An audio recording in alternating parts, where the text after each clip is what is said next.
चलिए हेडिंग आप कर दीजिएगा।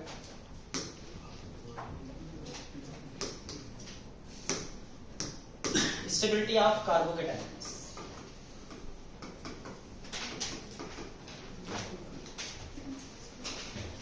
Stability of carbocations.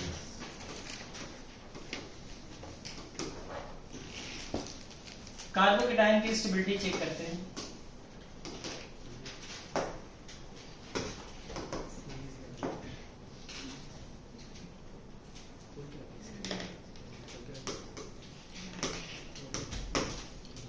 कार्बोकेटायन की स्टेबिलिटी के लिए आपको क्या क्या चीजें चेक करनी है उसको देखते हैं।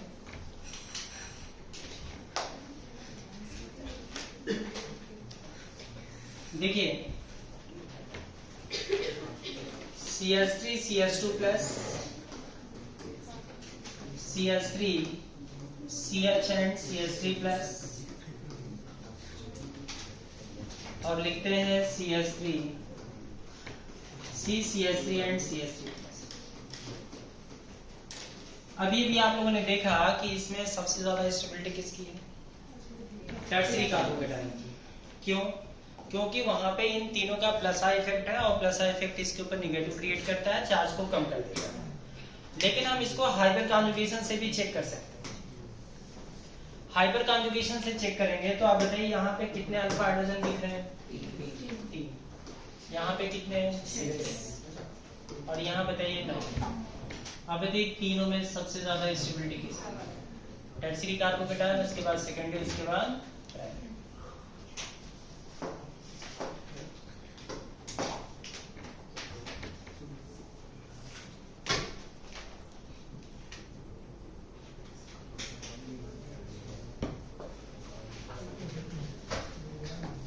देखिए कार्बोकेटायन की स्टेबिलिटी के लिए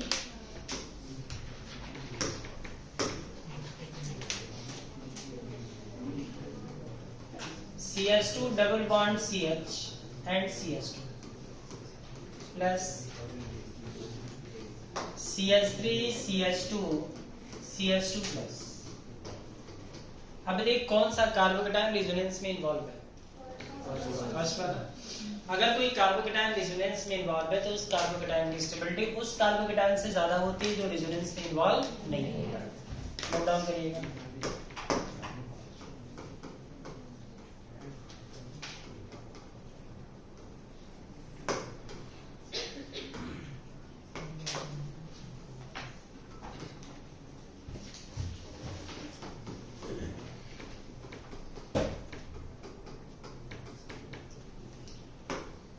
इसमें आप देखिए इसमें क्या कंडीशन है कि ये जो ग्रुप है ये प्लस एम इफेक्ट को बिलोंग करता है। किसको बिलोंग करता है? प्लस। जो OCH3 है वो कौन से इफेक्ट को बिलोंग करता है? प्लस। अगर किसी कार्बोकेटायन के बगल में प्लस एम इफेक्ट का ग्रुप लगा हो तो उस कार्बोकेटायन की स्टेबिलिटी उस कार्बोकेटायन से ज्यादा होती है जो रेजोनेंस में इन्वॉल्व होता है। समझ में आ रही चीज? तो नोट डाउन कर लेते हैं। लास्ट वाला मैंने ये बताया कि अगर किसी कार्बोकेटायन के बगल में प्लस एन इफेक्ट का ग्रुप लगा हो, जैसे कार्बोकेटायन इसके बगल में प्लस एन इफेक्ट का ग्रुप लगा हो, OCH3 प्लस एन इफेक्ट को बिलोंग करता है, तो अगर प्लस एन इफेक्ट का ग्रुप लगा है तो उस कार्बोकेटायन की स्टेबिलिटी उस कार्बोकेटायन से ज्यादा होती है जो रेजोनेंस में इन्वॉल्व होता है। वैसे भी ऑक्सीजन पे लोन पेयर है, ये अपना एक इलेक्ट्रॉन इसको देगा तो इसके टोटल चार्ज को अपने ऊपर ले लेगा, इसलिए ये सबसे ज्यादा स्टेबल है। नोट डाउन कर लिया सबने?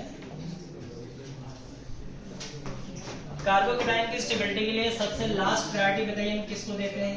इंडक्टिव। उसके बाद देखते हैं हाइपर कॉन्जुगेशन, उसके बाद देखते हैं रेजोनेंस, उसके बाद देखते हैं मेसोमेरिक इफेक्ट।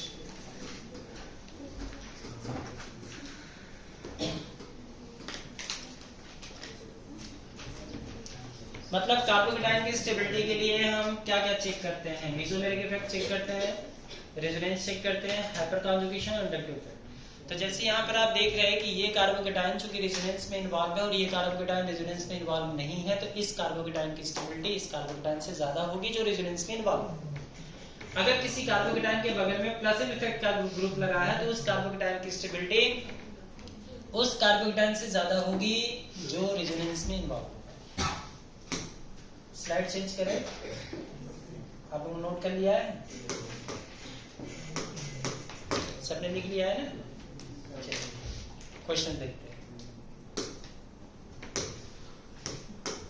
बताइए इसमें कौन सबसे ज्यादा स्टेबल है? इसमें इंक्रीजिंग ऑर्डर ऑफ स्टेबिलिटी बताइए।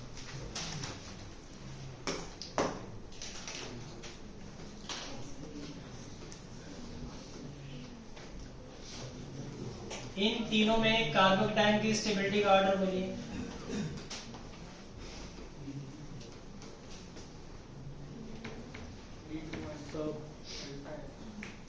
आप बताइए डायरेक्ट क्या चेक करेंगे? Alpha hydrogen. क्या चेक कर लेंगे? कार्बोकेटाइन के अल्फा हाइड्रोजन चेक करिए। इसमें कितने, इसमें कितने, इसमें कितने? बताइए कितने अल्फा हाइड्रोजन है? एक कार्बोकेटाइन के जस्ट बगल वाला कार्बन अल्फा कार्बन है। कितने अल्फा हाइड्रोजन है? एक। इसमें बताइए कितने? फिर दो इधर और तीन इधर। 2 2 4 3 7। इसमें बताइए 2 यहाँ, 1 यहाँ। बोलिए कौन सबसे ज्यादा स्टेबल है? समझ में आ रही चीजें ना?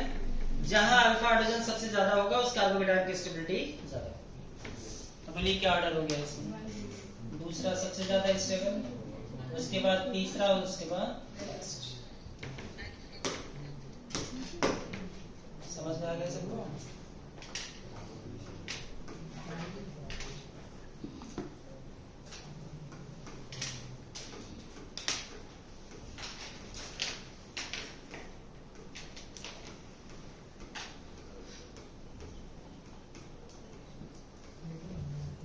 इन चारों में स्टेबिलिटी का ऑर्डर।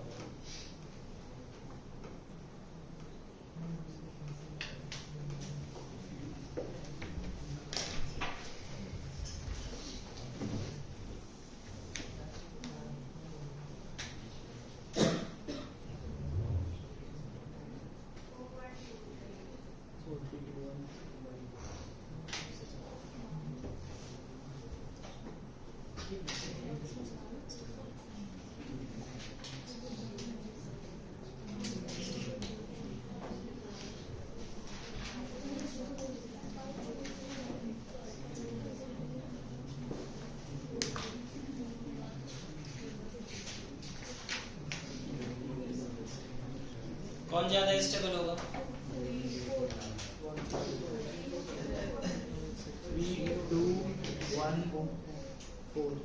कार्बोकेटाइन की स्टेबिलिटी इसमें चेक करनी है। आप ऐसे देखिए, क्या यहाँ कोई रेजोनेंस है? इसमें है कि नहीं? इसमें बताइए। यहाँ पर देखें तो ये जो कार्बोकेटाइन है ये सबसे लिस्ट स्टेबल है। फोर्थ की स्टेबिलिटी सबसे कम है। क्यों कम है? देखिए बेंजीन से अगर हम मान लीजिए Cl लगा दें तो इसमें रिजोनेटिंग स्ट्रक्चर है। क्या हम बोल सकते हैं रेजोनेंस की वजह से यहाँ पार्शियल डबल बॉन्ड कैरेक्टर आ रहा है। अगर हम इसका रिजोनेटिंग स्ट्रक्चर बनाए तो ये बॉन्ड ऐसे टूट जाएगा और टूटेगा तो यहाँ पे इलेक्ट्रोफाइल का जनरेशन होगा, कार्बोकेटाइन बनेगा और न्यूक्लियोफाइल है एक इलेक्ट्रॉन देकर बॉन्ड की फॉर्मेशन कर देगा और नेगेटिव यहाँ पे आ गया। क्या हम बोल सकते हैं कि यहाँ पे डबल बॉन्ड का कैरेक्टर आ गया? इसको हम PDCH बोलते हैं। क्या बोलते हैं इसको? PDCH का फुल फॉर्म बोलिए। Partial double bond character. और पार्शियल डबल बॉन्ड कैरेक्टर आने की वजह से इस बॉन्ड को जब आप ब्रेक करेंगे तो आपको एनर्जी देनी पड़ेगी। एनर्जी देनी पड़ेगी और एनर्जी देने के बाद हम बोल सकते हैं कि ये बहुत ही अनस्टेबल हो जाएगा। तो क्या बेंजीन पे कार्बोकेटाइन बनाना इजी है? नहीं। कार्बोकेटाइन बनने के बाद कार्बन में sp2 हाइब्रिडेशन हो जाता है। तो हम बोल सकते हैं कि इस कार्बन पे कार्बोकेटाइन नहीं बन सकता क्योंकि यहाँ PDCH है, पार्शियल डबल बॉन्ड कैरेक्टर है। बहुत ज्यादा एनर्जी इसको तोड़ेंगे तब जाकर के बॉन्ड टूटेगा, एनर्जी देंगे तब टूटेगा।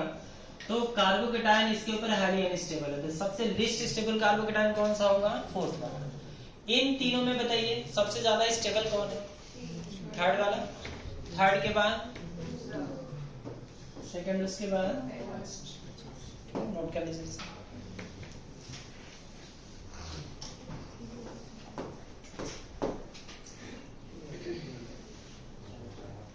बोलिए इन दोनों में कौन सा कार्बोकेटाइन ज्यादा स्टेबल है?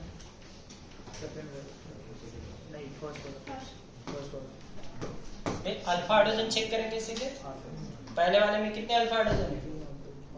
3 तो 5 है। यहाँ पे देखिए कितने हैं?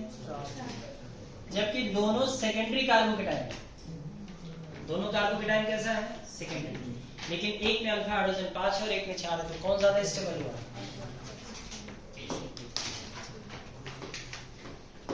चलिए इसमें बताइए कौन ज्यादा स्टेबल है?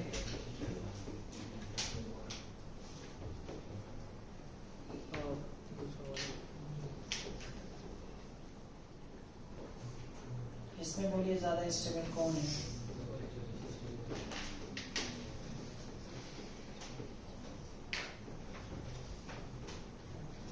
इन दोनों में बताइए कौन सा कार्बोकेटाइन ज्यादा स्टेबल है? सेकेंड। क्यों? 3 3 6 2 8 अल्फा हाइड्रोजन। यहाँ 8 अल्फा हाइड्रोजन है, जबकि यहाँ पे कितने अल्फा हाइड्रोजन है? 4। कौन ज्यादा स्टेबल हुआ? सेकेंड वाला। इसमें बताइए कौन ज्यादा स्टेबल? क्यों? क्योंकि रेजोनेंस। समझ में आ रही चीजें? चलिए हेडिंग आप दीजिएगा। हेडिंग आप दीजिए extraordinary stability of carbocations. Extraordinary stability of carbocations. Extraordinary stability of कार्बोकेटाइन्स।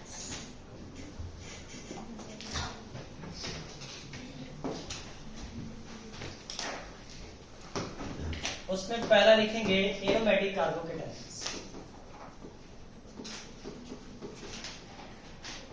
Aromatic कार्बोकेटाइन्स।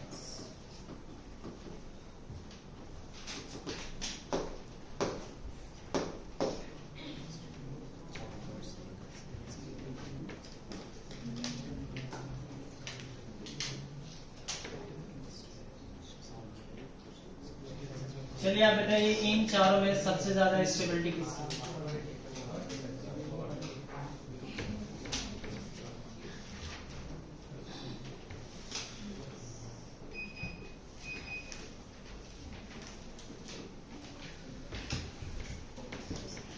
इन चारों में सबसे ज्यादा स्टेबल कार्बोकेटाइन कौन सा दिख रहा है?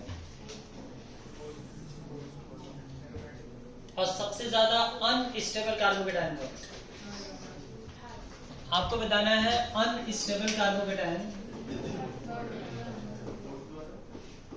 और मोस्ट स्टेबल कार्बोकेटाइन।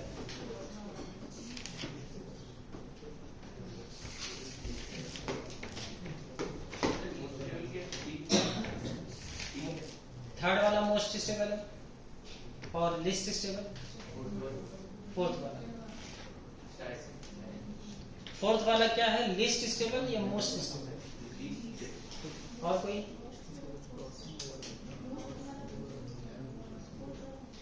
और कोई? अच्छा बताइए पहला जो कार्बोकेटाइन है क्या इसमें रेजोनेंस की कंडीशन है ना? बेस्ट अल्टरनेट पे क्या है? बाय बॉन्ड कंप्लीट डिलोकलाइजेशन है। अच्छा यहाँ पर भी कंप्लीट डिलोकलाइजेशन, यहाँ पर भी कंप्लीट डिलोकलाइजेशन और यहाँ पर भी कंप्लीट डिलोकलाइजेशन। आप बताइए इसमें कौन सा कार्बोकेटाइन एरोमेटिक है? फर्स्ट वाला एरोमेटिक है, फोर्थ वाला भी। क्या फर्स्ट वाला एरोमेटिक नहीं है? एरोमेटिसिटी बता रखा है ना। तो इसका मतलब है कि ये एरोमेटिक कार्बोकेटाइन है, ये भी एरोमेटिक कार्बोकेटाइन है। बताइए इसके बारे में क्या क्या है? ये एंटी एरोमेटिक है। क्या है ये? और anti aromatic carbocation highly unstable होता है। Aromatic carbocation are most stable. आपने जो कंडीशन लिखा ना, inductive effect, hyperconjugation, resonance, mesomeric, mesomeric से भी ज्यादा स्टेबल एरोमेटिक कार्बोकेटाइन। तो एरोमेटिक कार्बोकेटाइन जो है वो सबसे ज्यादा स्टेबल। देखिए इसी में धोखा होता है। यहाँ आपको रेजोनेंस ज्यादा दिख रहा है, अल्टरनेट पे पाई बॉन्ड है, अल्टरनेट पे पाई बॉन्ड है, इसमें कंप्लीट डिलोकलाइजेशन। डिलोकलाइजेशन तो यहाँ पर भी है, फर्स्ट वाले में भी डिलोकलाइजेशन, थर्ड वाले में भी डिलोकलाइजेशन। अगर रेजोनेंस देखेंगे तो कौन सा कार्बोकेटाइन रेजोनेंस में ज्यादा इन्वॉल्व है? थर्ड वाला है ना। लेकिन आप देखिए वो थर्ड क्या है बताइए? Anti aromatic. क्या है? Anti aromatic. तो एंटी एरोमेटिक होने की वजह से ये लीस्ट स्टेबल कार्बोकेटाइन हो जाएगा। तो अनस्टेबल कार्बोकेटाइन थर्ड हो गया और मोस्ट स्टेबल कौन सा है? फोर्थ, क्योंकि ये भी तो एरोमेटिक है और रेजोनेंस भी ज्यादा है। तो नोट डाउन कर लीजिए।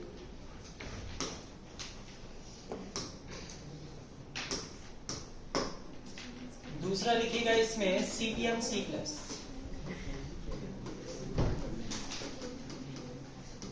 Cyclopropyl methyl carbocations. Extraordinary stability of carbocations में अगला लिखेंगे cyclopropyl methyl carbocations. Cyclopropyl methyl carbocations CpN+, इसका फुल फॉर्म है साइक्लोप्रोपाइल मिथाइल कार्बोकेटायन्स, और हम इसी को कहते हैं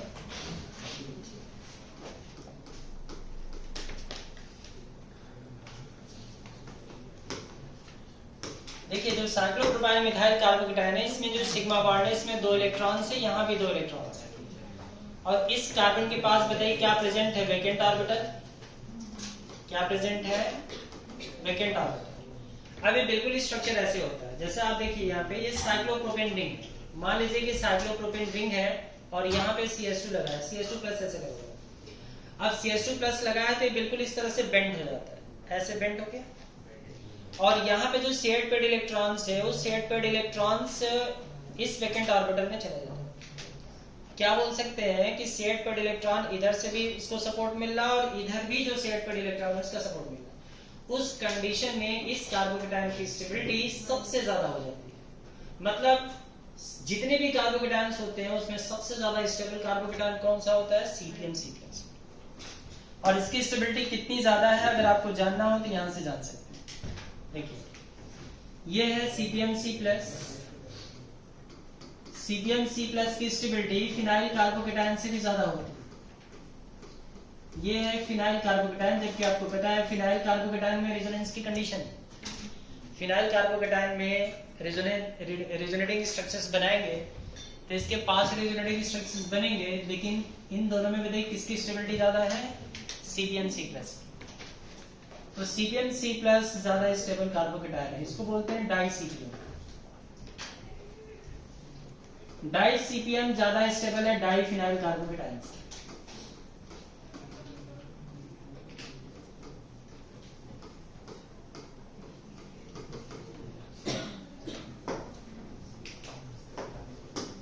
इसको बोलते हैं ट्राई-CpN।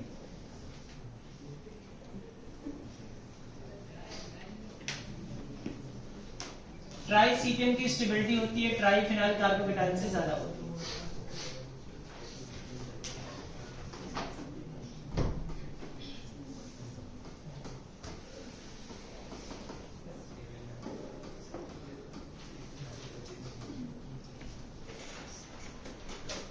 इसको आप नोट कर लीजिए, इसको बोलते हैं डाई-CpN, इसको बोलते हैं ट्राई-CpN, इसको बोलते हैं CpN।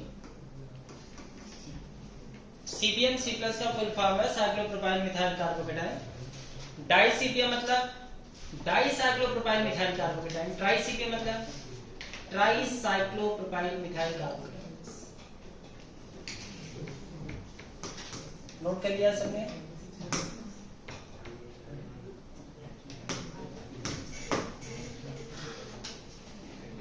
एक एक्सेप्शन है, नोट कर।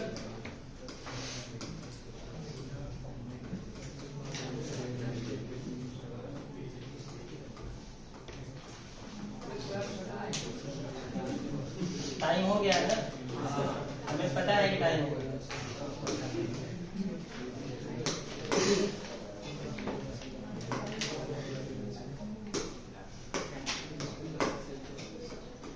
टाइम तो हो गया, लेकिन किसी भी चीज को बीच में नहीं छोड़ सकते।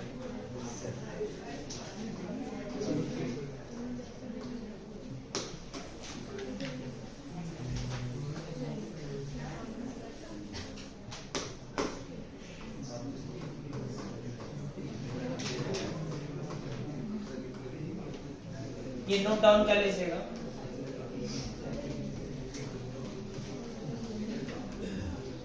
अब बताइए इन दोनों में अगर हम चेक करें तो कहां पे कार्बोकेटायन रेजोनेंस में इन्वॉल्व है, सेकंड वाले में। फिर भी किसकी स्टेबिलिटी ज्यादा है, ट्राई मिथाइल कार्बोकेटायन। ये नोट डाउन कर लीजिए, इसको बोलते हैं ट्राई मिथाइल कार्बोकेटायन।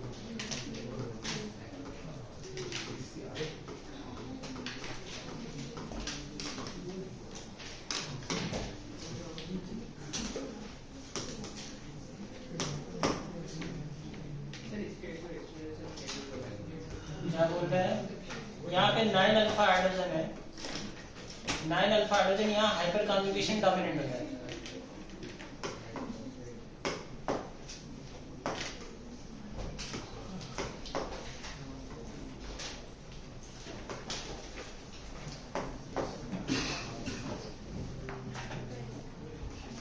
CH2+। देखिए एक कार्बोकेटायन है जो CpN+C+ से भी ज्यादा स्टेबल होता है। एक कार्बोकेटायन होता है जो CpN+C+ से भी ज्यादा स्टेबल होता है, और वो है ट्रोपोलियम केटायन।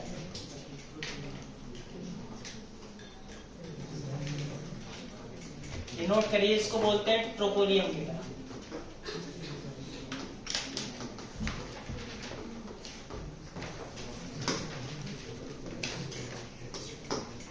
ट्रोपोलियम केटायन से भी ज्यादा स्टेबल ये कार्बोकेटायन है।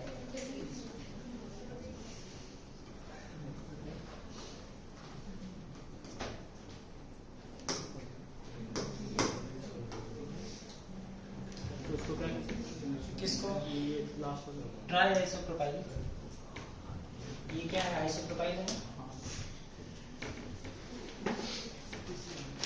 नोट डाउन करिए, रिवाइज भी करेंगे। एक फाइनल ऑर्डर हम आपको देते हैं, जो लोग कमजोर दिमाग के हैं उनके लिए एक फाइनल ऑर्डर रहेगा। वो फाइनल ऑर्डर आप याद कर लेंगे तो भी आपके सारे क्वेश्चन बन जाएंगे। मान लीजिए कि आप नहीं बना पा रहे क्वेश्चन, तो एक ऑर्डर लिख लीजिए, कार्बोकेटायन की स्टेबिलिटी का एक सिंपल ऑर्डर।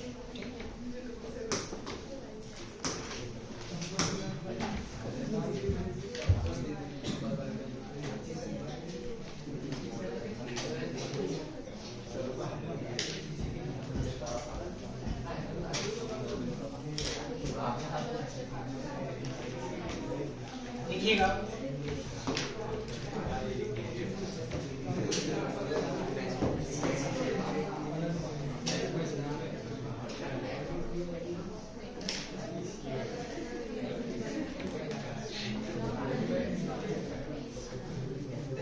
बातचीत नहीं।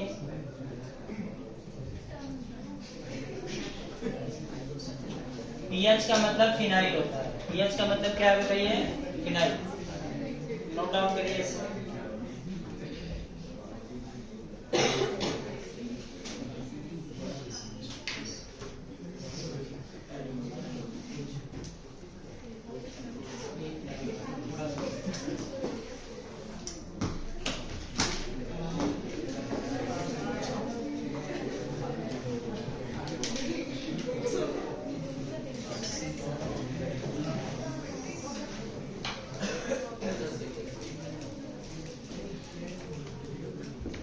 ऑर्डर नोट कर लीजिए।